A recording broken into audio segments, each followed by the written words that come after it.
2025년도 4월 20일 주일이면서 오늘은 특별히 예수님께서 사망 권세 이기시고 죽음을 이기시고 다시 사신 부활주일입니다.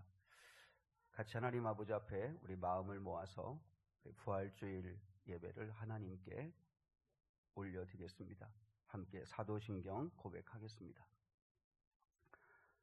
전능하사 전지를 만드신 하나님 아버지를 내가 믿사오며 그 외아들 우리 주 예수 그리스도를 믿사오니 이는 성령으로 잉태하사 동정녀 마리아에게 나시고 본디오 빌라도에게 고난을 받으사 십자가에 못 박혀 죽으시고 장사한 지 사흘 만에 죽은 자 가운데서 다시 살아나시며 하늘에 오르사 전능하신 하나님 우편에 앉아 계시다가 저로서 산자와 죽은 자를 심판하러 오시리라. 성령을 믿사오며 거룩한 공예와 성도가 서로 교통하는 것과 죄를 사하여 주시는 것과 몸이 다히 사는 것과 영원히 사는 것을 믿사옵나이다. 아멘.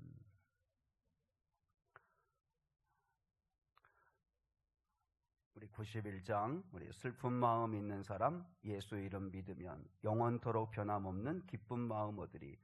우리 부활하신 예수님, 그 예수님이 우리에게 소망이시고 우리에게 또한 기쁨이심을 우리가 같이 함께 한번 감사하는 마음을 담아서 찬송하겠습니다. 슬픈 마음 있는 사람 예수 이름 믿으면 영원토록 변함없는 기쁜 마음 얻으리. 예수의 이름은 세상의 소망이요 예수의 이름은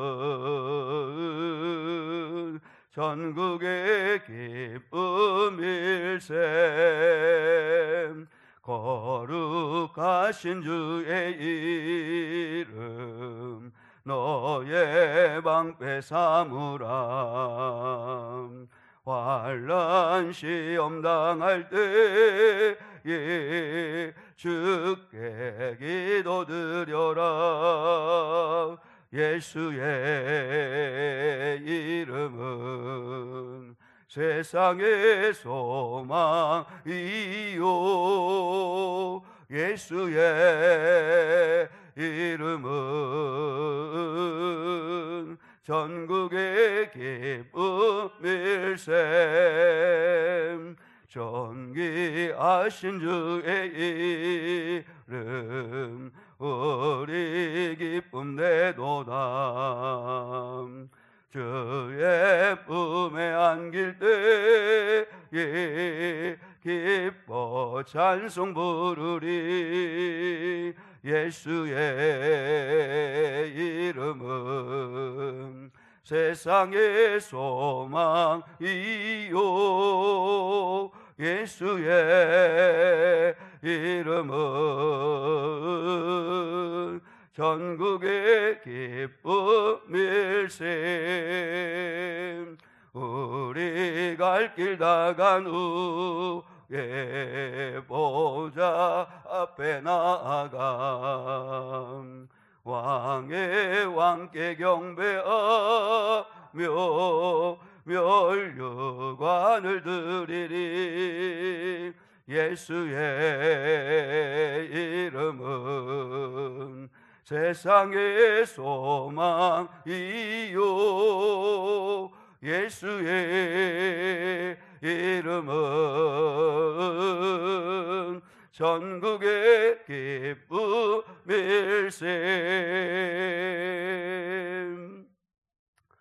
오늘 부활주일인데요. 우리 부활주일 찬양 161장 할렐루야 우리 예수 부활 승천하셨네 세상 사람 찬양하니 천사 화답하도다. 우리 함께 161장 우리 찬양 하나님께 드리기 원합니다. 할렐루야 우리 예수 부활 승천하셨네. 세상 사람 찬양하니 전사와 답하도다. 그 주 예수 부활하사 사망 권세 이겼네. 그 주 예수 부활하사 사망 권세 이겼네. 할렐루야 우리 예수 왕의 왕이 되시고 우리들의 분보되심 성령 증거하시네. 그 주 예수 부활하사 처음 열매 되셨네. 우리 예수 부활하사 처음 열매 되셨네. 할렐루야 우리 예수 흠과 티가 없도다. 무덤 속에 있는 죄인 주가 일으키시네. 그 주 예수 부활하사 사명으로 오시네. 우리 예수 부활하사 영광 주로 오시네. 우리 일부 예배를 위해서 오늘은 김윤숙 권사님께서 기도 인도해 주시겠습니다. 함께 하나님께 기도드리겠습니다.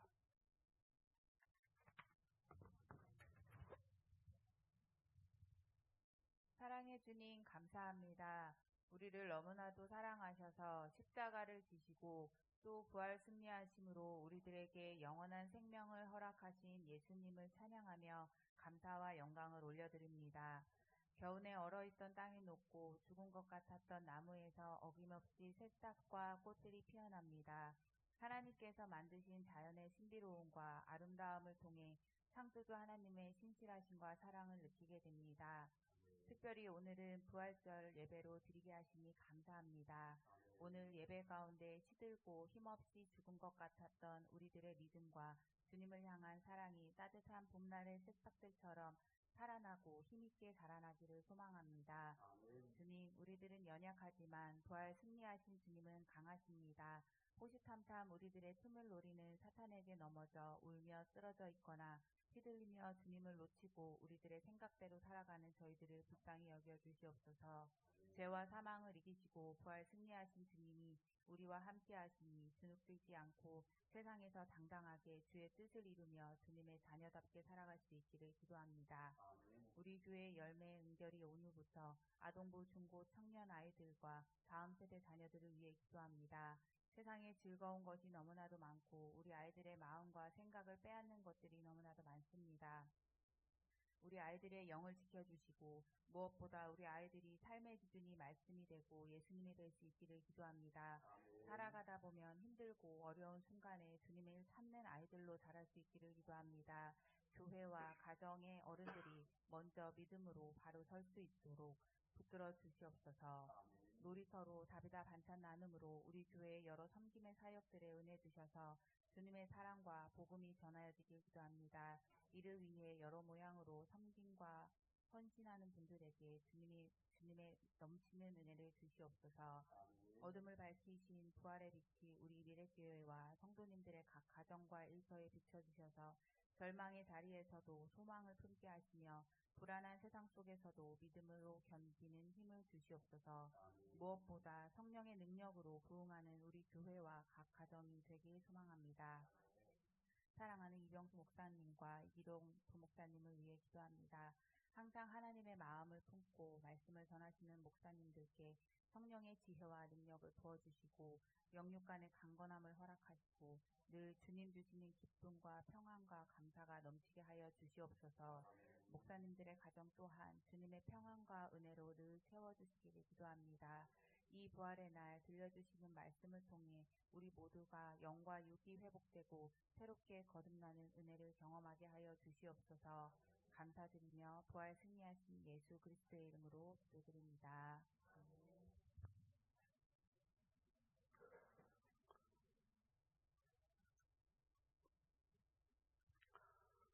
오늘은 예수님께서 사망 권세에 이기시고 다시 사신 부활주일입니다. 죽음을 이기신 그 예수님을 여러분이 꼭 마음에 영접하고 그분을 나의 구원자로 믿을 수 있기를 축복합니다. 사람은 의식하든 의식하지 않든 죽음을 가장 두려워합니다. 여러분이 이렇게 길가를 걸어가도 차도 쪽으로 걸어가지 않고 안쪽에서 걷는 건 또 혹시 사고의 위험이 있어서 내가 또한 죽을까 두렵기 때문이죠. 우리 모든 삶, 병원에서 의사가 좀 재검을 한번 받아야겠다. 그러면 덜컥 두려운 건 죽을까봐 두려운 거죠. 근데 우리 예수님께서 우리를 너무 사랑하셔서 십자가에 죽으시고 그 사랑을 보여주신 건 십자가의 사랑이지만 그것으로 끝나면 우리에게 아무 소망이 없잖아요. 그 주님이 내가 죽음을 이겼다. 너희들 죽음을 얼마든지 이길 수 있는 거다.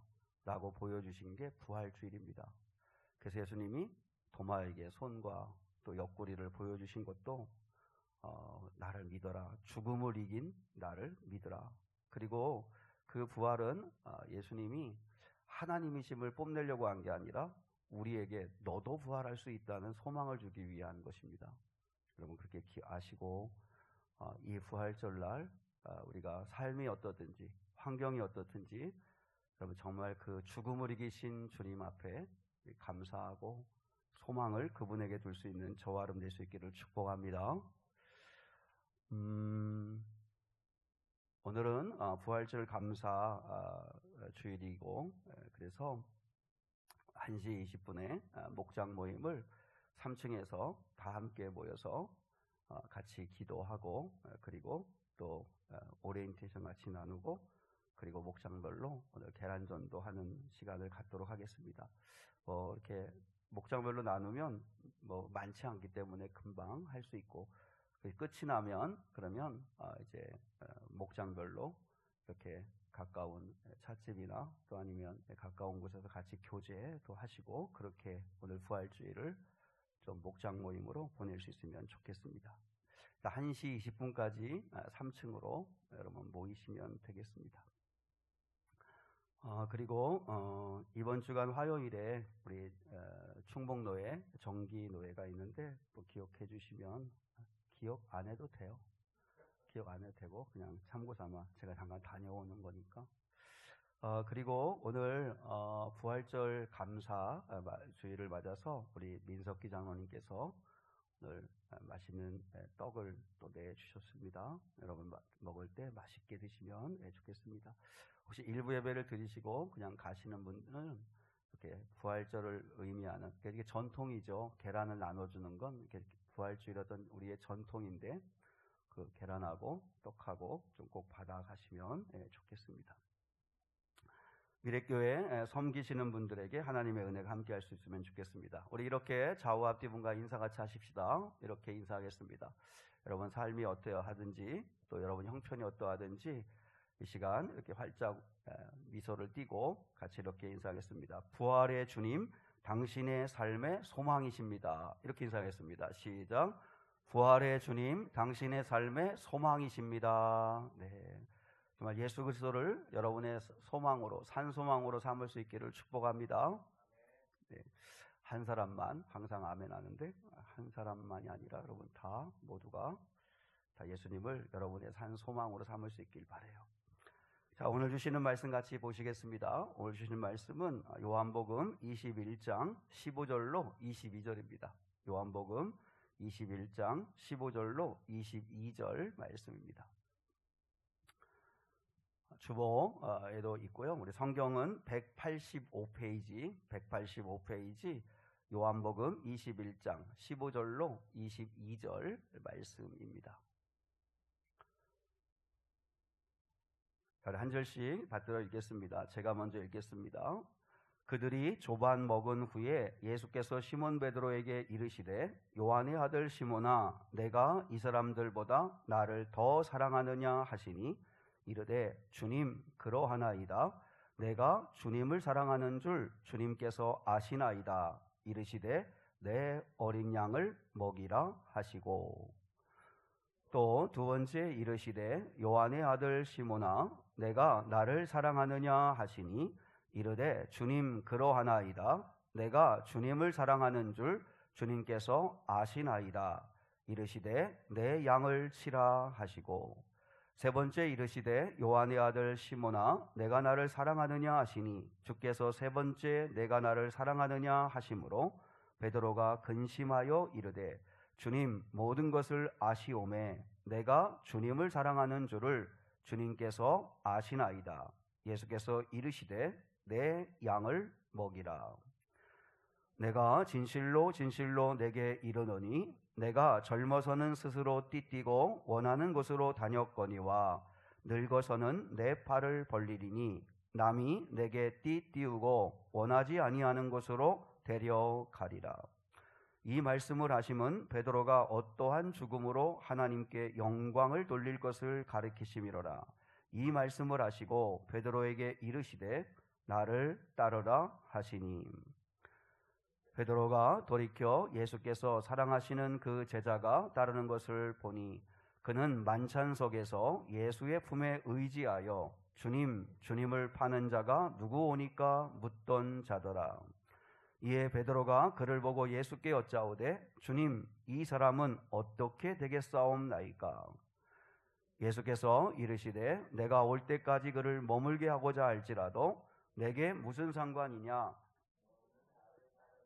하시더라. 아멘. 달아나거나 달려가거나 달아나거나 달려가거나 라고 하는 제목 가지고 오늘 주시는 하나님 말씀을 통해 은혜 나누기를 원합니다.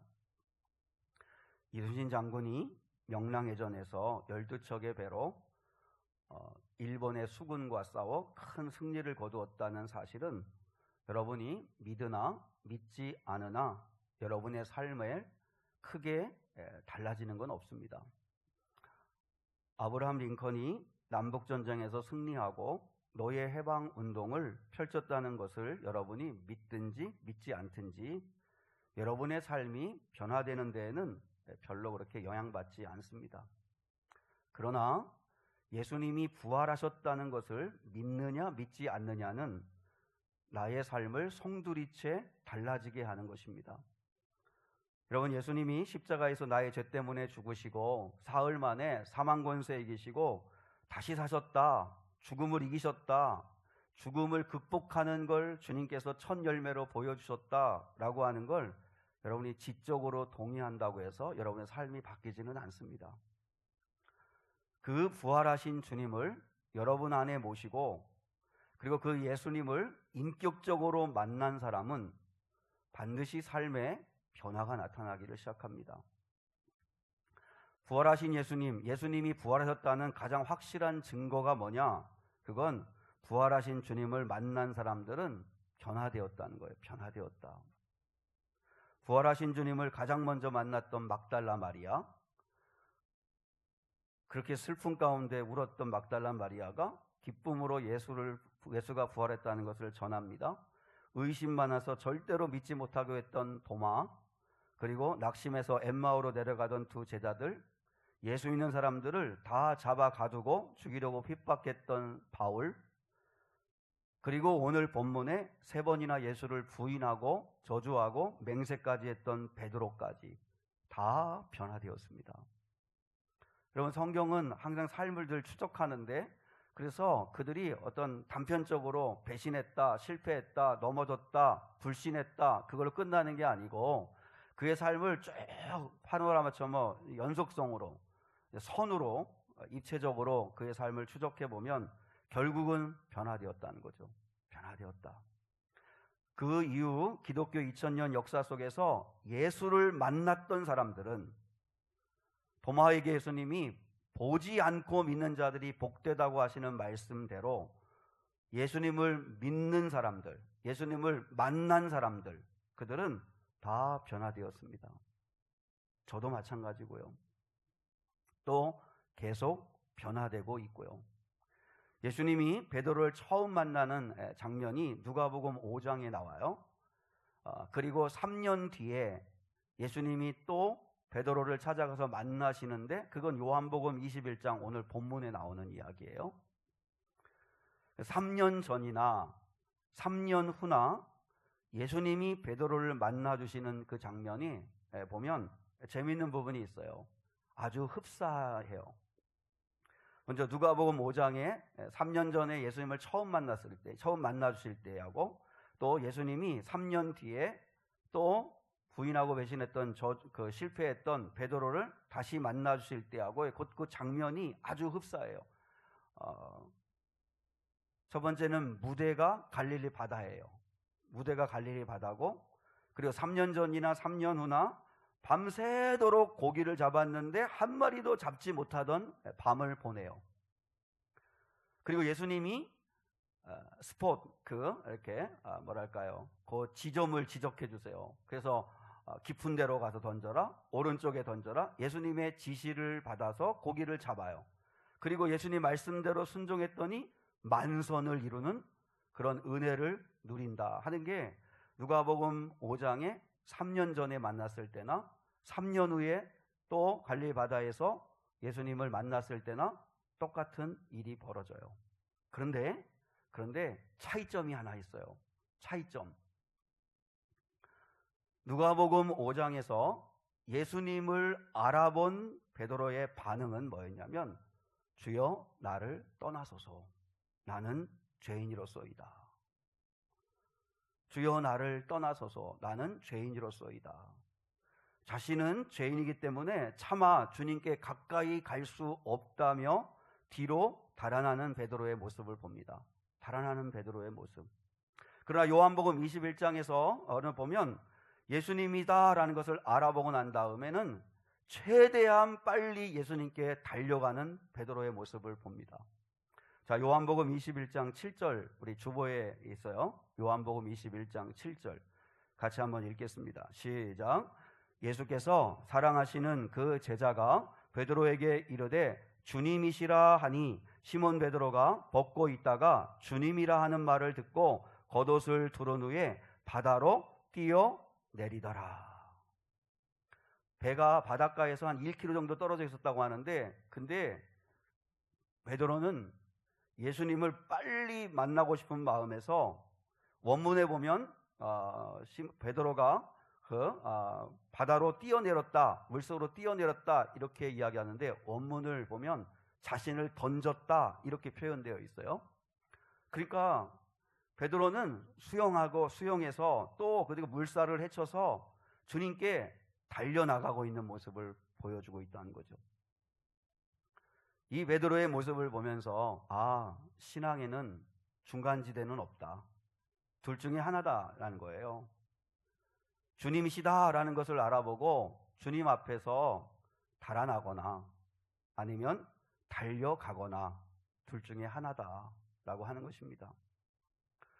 제가 지난 특세 때 그 예수님과 함께 십자가에 못 박힌 두 강도 이야기하면서, 예수님과 함께 십자가에 못 박혔던 양편의 두 강도는 인류를 대표하는 사람들이다 하는 이야기를 했습니다. 다시 말하면 예수님, 십자가를 지신 예수님 앞에는 단 두 종류밖에 없는 거예요. 한편, 구원받은 한편 강도처럼 나는 죄인입니다. 나는 죽을 수밖에 없는 죄를 지은 자입니다. 나는 죽어 마땅합니다.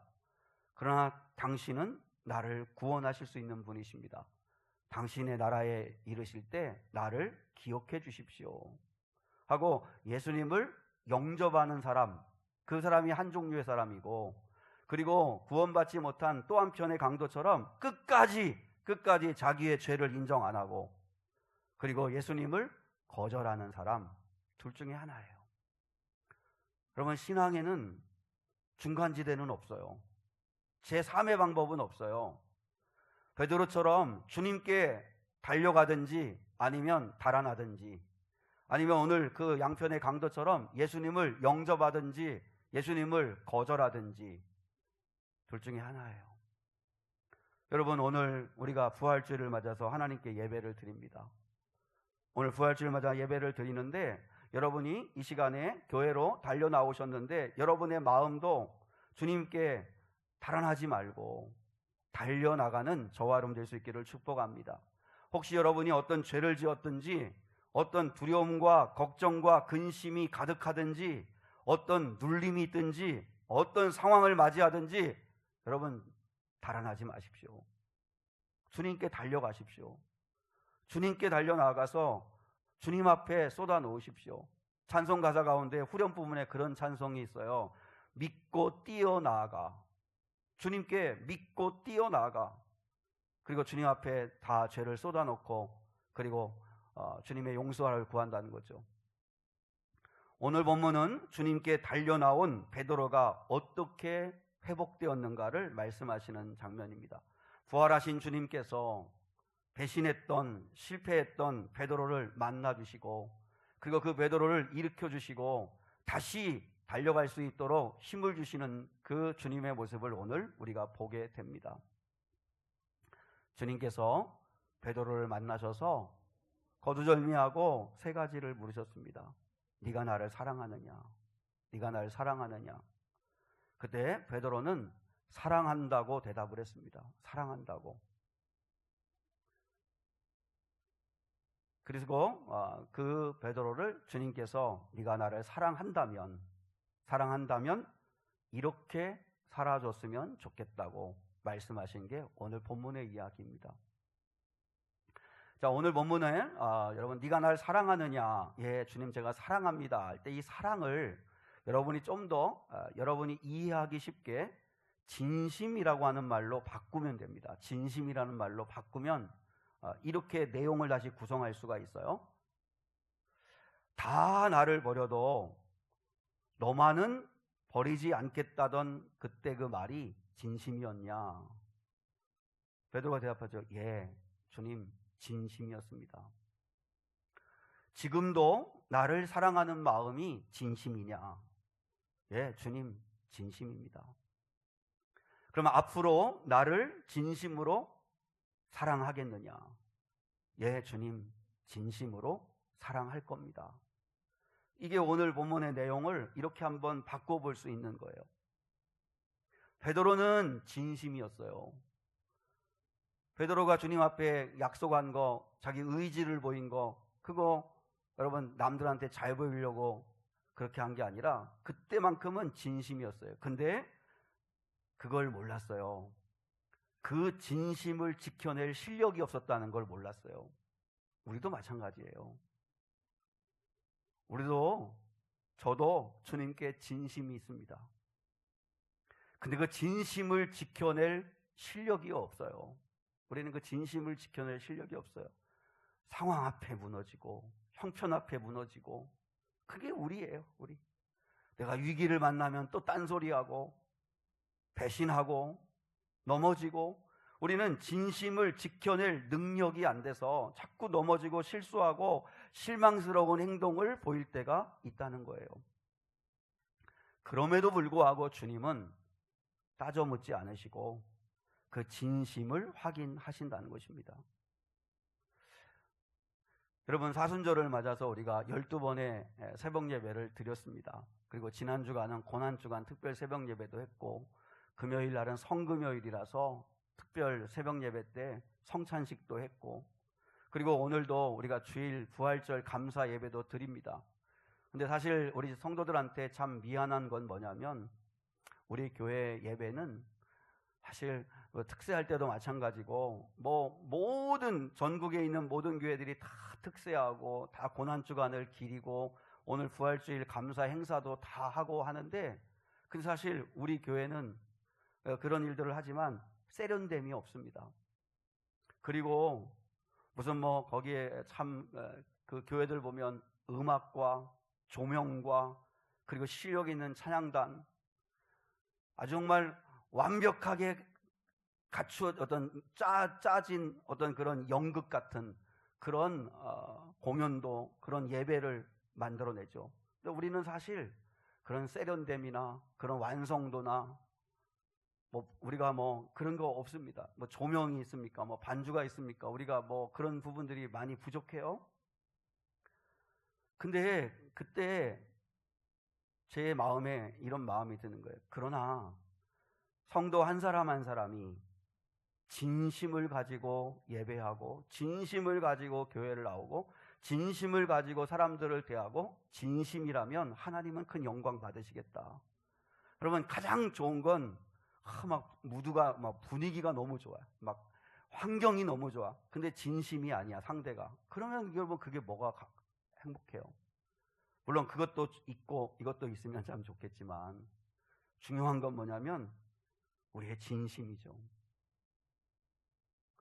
참 진심으로 하나님을 예배할 수 있으면 얼마나 좋을까? 진심으로 주님을 좀 찬양하면 얼마나 좋을까? 내게 맡겨진 일들을 좀 진심으로 좀 감당하면 얼마나 좋을까? 사람을 대할 때도 좀 진심으로 사람을 대하면 얼마나 좋을까? 주님은 사랑하느냐라고 하는 말씀은 너 진심이냐? 예, 진심입니다. 그런데 성경엔 생략되어 있지만 그 진심을 지켜낼 실력이 내게 없습니다. 그건 하나님의 은혜로 부어져야만 가능한 거죠.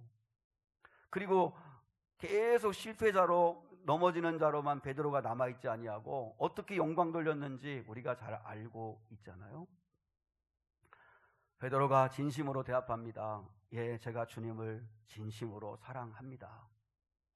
이 사랑하는 마음이 진심입니다 라고 했을 때, 그렇다면 예수님을 진심으로 사랑한다면, 그러면 첫 번째는 실패의 아픔을 딛고 일어서라는 것입니다.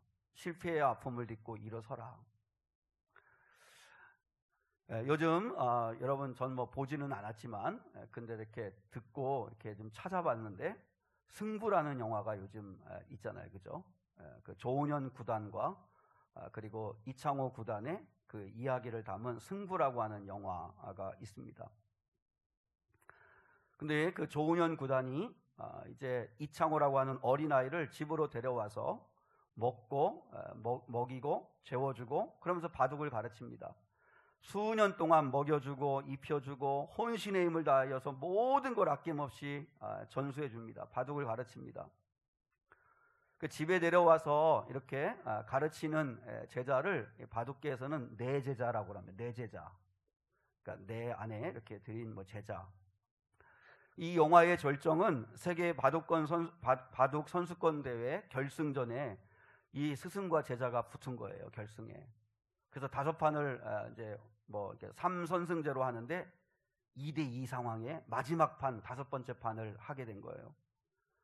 근데 결국은 한 반집 차인가요?로 조은현 구단인 스승이 제자한테 패배합니다.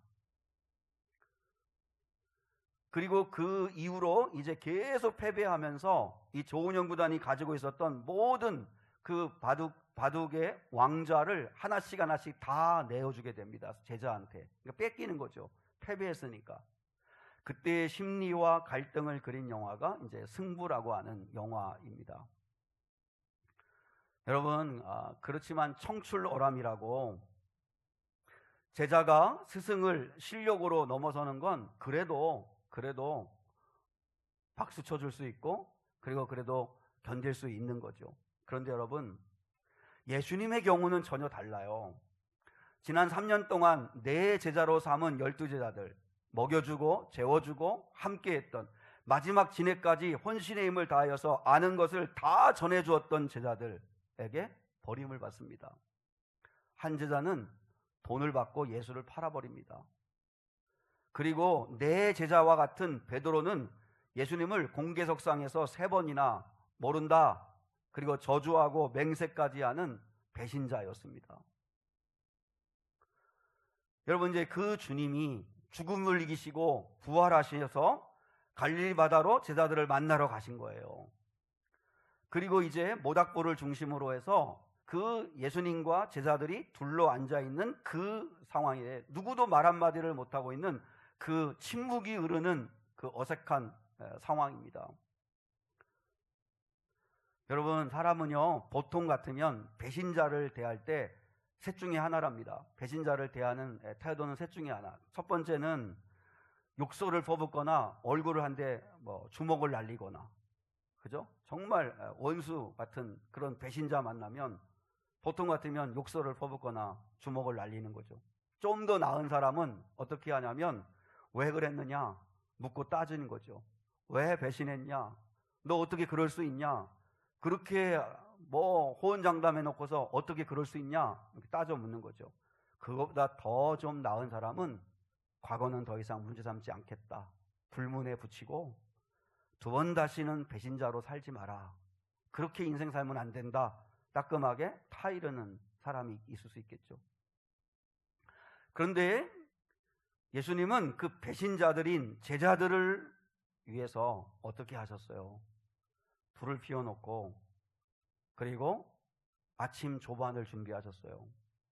생선을 좀 굽고 그리고 떡도 굽고, 그래서 조반을 준비해 놓으시고 밤새도록 바닷가에서 추위와 싸우면서 아무것도 잡지 못하여서 허탈하게 돌아온 제자들에게 와서 조반을 먹어라. 조반을 먹이고 그리고 함께 아침을 먹고 그리고 제자인 베드로에게 물으셨어요. 주님은 뭐라 하셨어요? 네가 나를 사랑하느냐? 사랑하느냐? 3번이나 물으셨어요. 네가 나를 사랑하느냐? 15절, 16절, 17절에 오늘 본문에 있죠. 왜 예수님이 3번 물으셨을까는 여러분 우리 다 쉽게 짐작할 수 있는 거예요. 왜냐하면 예수님이 3번 사랑하냐고 물었던 이유는 뭐냐면 3번 예수님을 부인했던 베드로의 실패의 아픔과 상처를 치유해 주시기 위함인 거죠.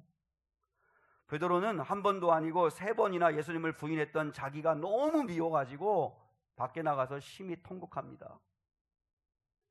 그런데 예수님은 그 베드로에게 아픈 과거를 기억나게 만드십니다. 힘들겠지만 그 아픔을 끄집어내십니다. 그리고 3번 부인했던 베드로에게 3번 사랑한다고 대답을 하게 만드십니다. 여러분, 이건 굴욕감을 주기 위해서가 아니라 실패의 아픔을 딛고 너 다시 일어서라. 일어서라고 주님이 그렇게 하시는 거죠. 여러분, 주님께서도 오늘 우리에게 이 말씀을 대할 때, 이 말씀은 베드로에게 하시는 말씀이 아니라 우리는 하나님의 말씀은 살아있는 말씀이니까 오늘 우리에게도 동일하게 하시는 말씀이에요. 네가 나를 사랑하느냐라고 물으세요. 그러면 우리도 진심으로 대답을 해야 합니다. 물론 우리도 베드로처럼 주님을 사랑하는 마음이 진심이긴 하지만, 그러나 그 진심을 지켜낼 실력이 없는 건 두말할 나위 없는 하지만, 그럼에도 불구하고 우리가 주님을 사랑하는 것이 진심이라고 우리가 주님 앞에 고백을 할 수 있어야 되는 거죠. 여러분, 사실 우리가 베드로 뭐라고 할 수 필요가 있습니까? 가룟 유다 뭐라고 할 이유가 있습니까? 다 내 안에 가룟 유다의 모습이 있고 베드로 같은 모습이 있고, 솔직히 우리가 무슨 수준이 있습니까? 이기적이고 시기 질투하고 판단하고 정죄하고, 우리도 얼마나 연약한 자들인지 몰라요. 목사인 저도 그렇고 여러분도 그렇고 우리가 하나님 아버지 앞에 얼마나 부족한 모습들이 많은지 몰라요. 그럼에도 불구하고 주님은 그 모든 아픔, 상처, 실패, 그 모든 내 못남을 여러분 딛고 일어서기를 원하셔서 오늘 이 시간에도 우리에게 네가 나를 사랑하느냐, 진심으로 나를 사랑하느냐, 너 나 사랑하는 그 마음이 진심이냐 라고 물으시는 거죠. 여러분, 주님의 사랑을 깨닫고 달아나지 말고 달려나와서 은혜를 구하는 저와 여러분 될 수 있기를 원합니다. 성령의 능력이 아니고는 우리는 내 의지를, 내 진심을 지켜낼 실력이 없습니다.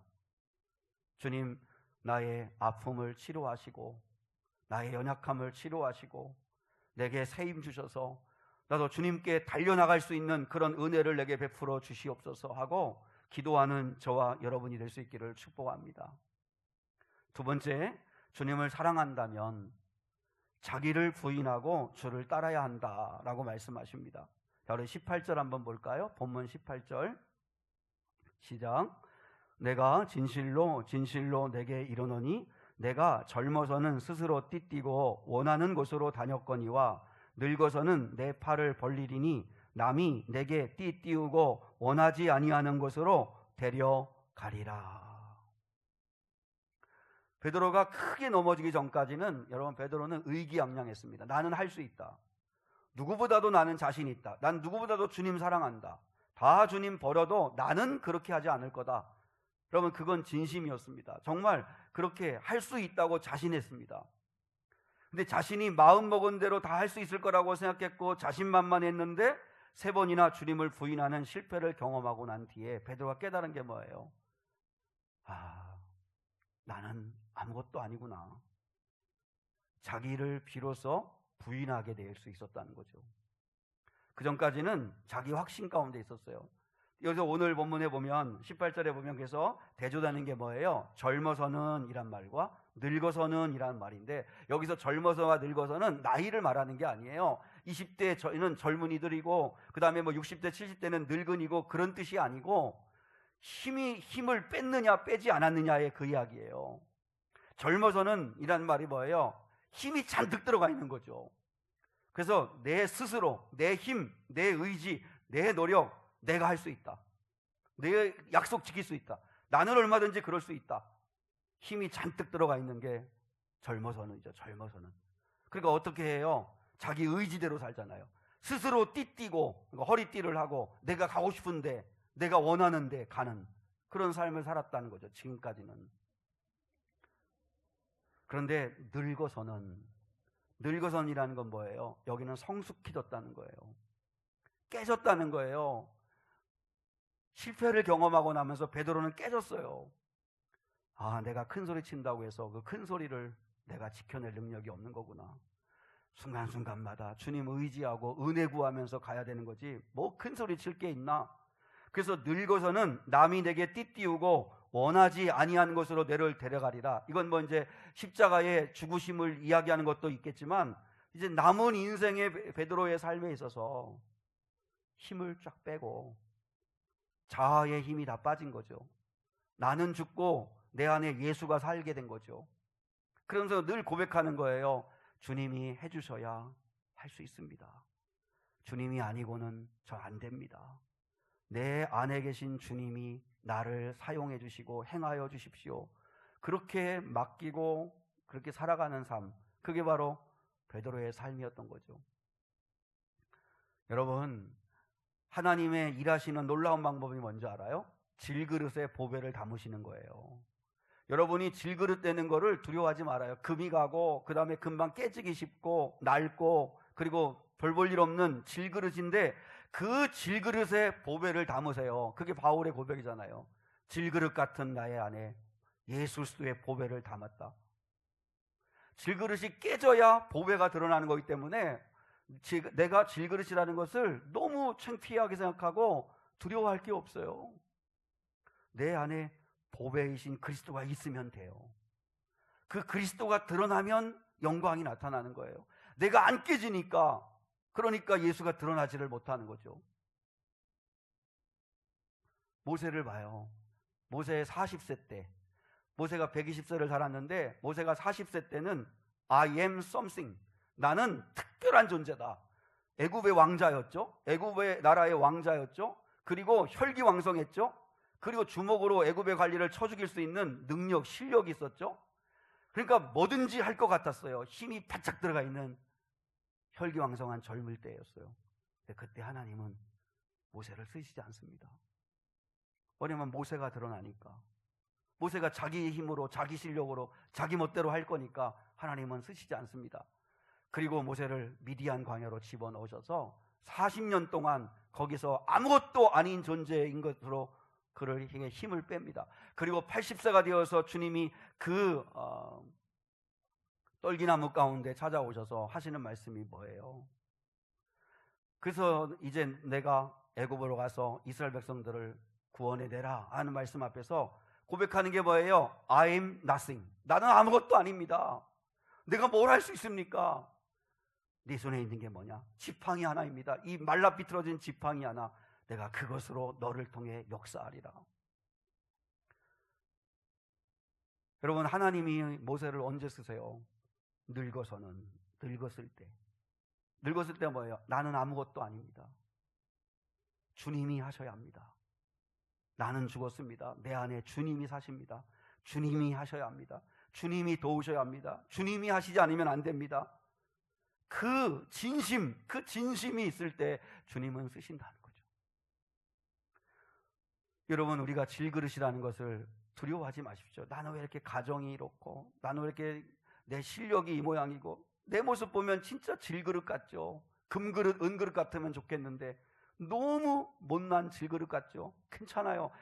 중요한 건 깨끗한 그릇이 되는 것이고, 그 안에 그리스도를 모시고 있을 때 주님은 영광 받으시는 거죠. 여러분, 제가 나이 들어 좋은 게 뭐냐면, 저도 20대, 30대, 우리 청주에 30대 내려와서 청년들 할 때는 진짜 혈기왕성하고, 그때는 잠 2시간, 1시간 자도 뭐 얼마든지 견디고. 근데 이제 이렇게 나이가 들으니까 근데 좋은 게 하나 있어요. 뭐냐면 조금 더 여유가 생겼어요. 그래서 안절부절한다고 할까요? 좀 더 일희일비한다고 할까요? 막 젊을 때는 막 안절부절하고 막 조금만 뭐 비우상하고 좀 내 마음에 안 맞고 이게 안 풀어지면 막 이렇게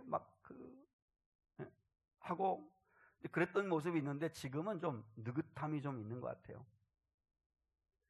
젊어서는 지기 싫어하고 비교하고 내가 하고 싶은 대로 하려고 하고 하면 된다는 생각이 들었고, 근데 나이가 들어가면서 몸에 힘이 빠지고 믿음의 힘도 빠지면서, 믿음에서 자아의 힘이 빠지면서 그런 고백이 나오는 거예요. 주님이 해주시지 않으면 안 됩니다.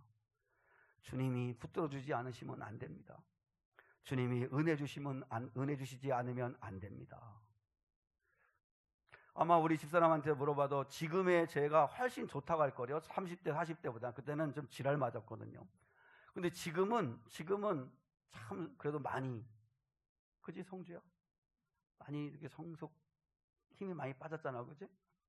진짜 실제 힘도 빠졌지만 좀 이렇게 관대해지고 좀 더 제가 60대가 되고 70대가 되면 더 좋아지겠죠? 아마 더 좋아질 것 같아요. 이렇게 뭐랄까, 젊은 아이들을 생각하고 바라보는 모습도 좀 더 그렇고, 성도들을 바라보는 모습도 그렇고, 좀 더 갈수록 더 주님의 마음을 품겠죠. 사랑하는 여러분, 주님을 사랑한다면 자기를 부인하고, 왜냐하면 네가 젊어서는 그랬지만 이제는 늙어서는 네가 이제 성숙해지고, 그러면 내 힘으로 다 할 수 있어. 내가 뭐든 할 수 있어. 그러면서 또 무너지는 걸 경험하지 말고, 주님의 은혜 없이는 안 됩니다. 주님이 함께하지 않으시면 안 됩니다. 저 주님과 함께하지 않으면 한 발짝도 발걸음을 옮겨 놓을 수 없습니다. 그런 자기를 부인하는, 주님을 그래서 의지하는 저와 여러분 될 수 있기를 축복합니다. 마지막 3번째, 주님을 사랑한다면 다른 사람 보지 말고 오직 주님만 바라보라 라고 말씀하십니다. 자, 우리 본문 20절로 22절 한번 같이 읽을게요. 20절로 22절 시작. 베드로가 돌이켜 예수께서 사랑하시는 그 제자가 따르는 것을 보니 그는 만찬석에서 예수의 품에 의지하여 주님을 파는 자가 누구오니까 묻던 자더라. 이에 베드로가 그를 보고 예수께 여짜오되 주님, 이 사람은 어떻게 되겠사옵나이까? 예수께서 이르시되 내가 올 때까지 그를 머물게 하고자 할지라도 내게 무슨 상관이냐? 너는 나를 따르라 하시더라. 베드로가 주님 바라보고 이제 주님이 자기에게 맡겨진 사명, 그 길을 가면 되는데, 근데 그때 베드로의 눈에 사도 요한이 눈에 들어온 거죠. 왜냐하면 같은 사도였고 그래도 십자가까지, 대상의 집까지 같이 갔던 사람이 사도 요한이잖아요. 사도 요한은 십자가 밑에까지 있어서 보라 네 어머니라 이렇게 예수님의 부탁도 받은 사람이니까 누가 봐도 사랑 많이 받은 제자가 요한이었거든요. 그러니까 베드로는 요한과 늘 가까이 지냈지만 암암리에 경쟁심이 있고 그런 마음이 있는 것 같아요. 사람이다 보니까. 그래서 베드로에게 이제 너는 이렇게 해서 하나님께 영광 돌리는 삶을 살 거야, 이렇게 이야기했을 때 생뚱맞게 베드로가 그러면 요한은 어떻게 됩니까? 저 요한은 어떻게 되는 겁니까? 이야기할 때 주님이 뭐라고 말씀하세요? 너에게 무슨 상관이냐? 요한이 어떻게 되는 게 너하고 무슨 상관이냐? 너는 나를 따르라. 너는 나를 따르라. 여러분, 이게 우리의 삶에도 중요한 삶의 가치를 심어주는 말씀이잖아요. 우리는 끊임없이, 목사인 저는 저기 교회는 어떻게 되나? 저기 교회는 얼마나 성장하고 있나? 저 목사님은 어떻게 되나? 저분은 어떻게 저렇게 크게 쓰임받나? 그리고 그렇지 않은, 정말 힘들다고 하면 왠지 마음 안에 그래도 우리는 그래도 이 정도면 괜찮은데 하는 우쭐한 마음이나 갖고 있는 그런 연약한 모습들이 내 안에도 있어요. 여러분 어때요? 친구와 비교하고 다른 형제들과 비교하고 다른 사람들과 비교하면서 저 사람은 어떤가? 저 사람은 저런데 왜 나는 이런가? 여러분, 베드로와 같은 이 관점을 가지고 살아가는 게 우리 모습이잖아요. 근데 주님이 말씀하세요. 너하고 무슨 상관이 있니? 너하고 무슨 상관이 있어? 여러분, 하나님과 나 사이에 그 어떤 사람도 서 있으면 안 되잖아요. 10계명의 1계명이 뭐예요? 너는 나 외에 다른 신을 내게 두지 말라. 이 말이 뭐냐면 나와 너의 얼굴과 얼굴 사이에 그 어떤 것도 놓이면 안 된다는 말이거든요. 그러니까 우리는 하나님과 나와의 1대1의 관계인데 자꾸 누군가를 끌어다가 놓고 근데 주님, 저 사람은 저런데 나는 왜 그래요? 늘 다른 사람을 자꾸 봐요. 여러분, 주님은 다른 사람하고 비교하지 마. 다른 사람하고 바라보지 말고 너는 나를 바라봐. 주님을 바라보라고 말씀하시는 거죠. 우리 사랑하는 성도 여러분, 늘 말씀드리지만 비교하는 한 행복하지 않고 감사할 수 없고 늘 우리 안에 원망과 불평을 여러분 이렇게 내려놓을 수가 없습니다. 끊임없이 불평하고 원망하게 됩니다. 우리 귀한 성도 여러분, 자꾸 요한하고 비교하고 자꾸 누군가와 비교하고 하지 마시고 주님을 바라보십시오. 부활하신 주님, 나를 찾아오신 주님, 그리고 사랑하냐고 물으시는 주님, 진심이냐고 물으시는 그 주님 앞에 여러분 마음을 쏟아놓고 그리고 부활하신 주님께 달려나가 내가 주님 바라보고 주님 의지하고 그리고 주님을 사랑하는 사람으로 이 땅에서 살아내겠다고 결단하고 살아주십시오. 우리 귀한 성도 여러분, 주님을 사랑하신다면 절대로 상처, 실패, 나의 못남, 부족함 때문에 여러분 주저앉아 있지 말고 다시 일어서시고 그리고 주님을 사랑하신다면 여러분 자기를 부인하고 제발 주님 아니면 안 됩니다. 주님의 은혜 아니면 안 됩니다. 주님이 해주지 않으시면 안 됩니다 하고 그저 팔을 벌려요. 팔을 벌리고 남이 띠띠우고 가자는 대로 원하는 대로 그 나 자신을 위한 삶이 아닌 누군가를 위한 삶으로 기꺼이 주를 위한 삶으로 살아내십시오. 그리고 주님을 사랑하신다면 비교하지 말고 남과 비교하지 말고 요한과도 비교하지 말고 요한은 요한의 길 가는 거고 베드로는 베드로로 영광 돌리면 되는 거고 주신 자리에서 주님 바라보고 부활하신 주님과 함께 달려가는 저와 여러분이 될 수 있기를 주님의 이름으로 축복합니다. 우리 주님 다시 오실 때까지 나는 이 길을 가리라. 좁은 문 좁은 길 나의 십자가 지고 나의 가는 이 길 끝에서 나는 주님을 보리라. 우리 함께 결단의 찬양 같이 오늘 주신 말씀 생각하면서 우리 찬양하겠습니다. 주님 다시 오실 때까지 나는 이 길을 가리라. 좁은 문 좁은 길 나의 십자가 지고 나의 가는 이 길 끝에서 나는 주님을 보리라. 영광의 내 주님 나를 맞아 주시리. 주님 다시 오실 때까지 나는 일어나 달려가리라. 주의 영광 온 땅 덮을 때 나는 일어나 노래하리. 내 사모하는 주님 온 세상 구주시라. 내 사모하는 주님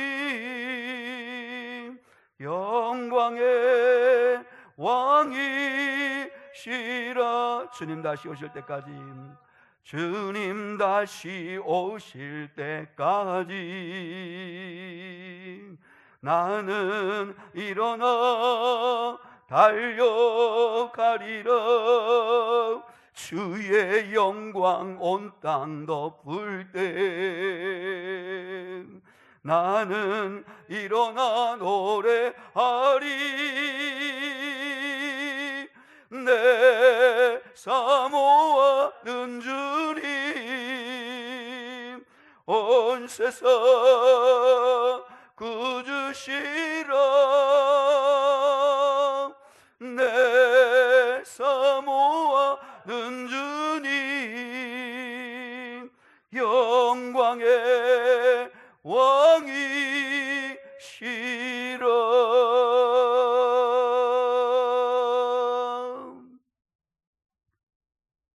지금은 우리 주 예수 그리스도의 은혜와 하나님 아버지의 무한하시고 극진하시고 한량없는 사랑과 성령 하나님의 함께하시며 동행하시며 인도하시며 지켜주시며 보호하심이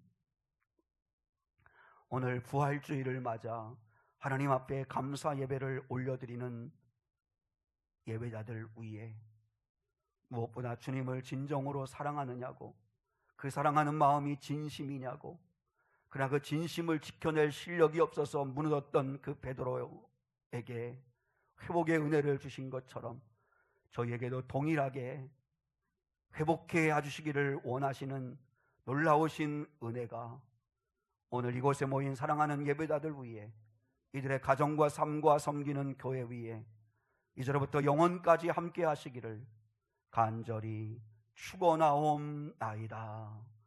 아멘.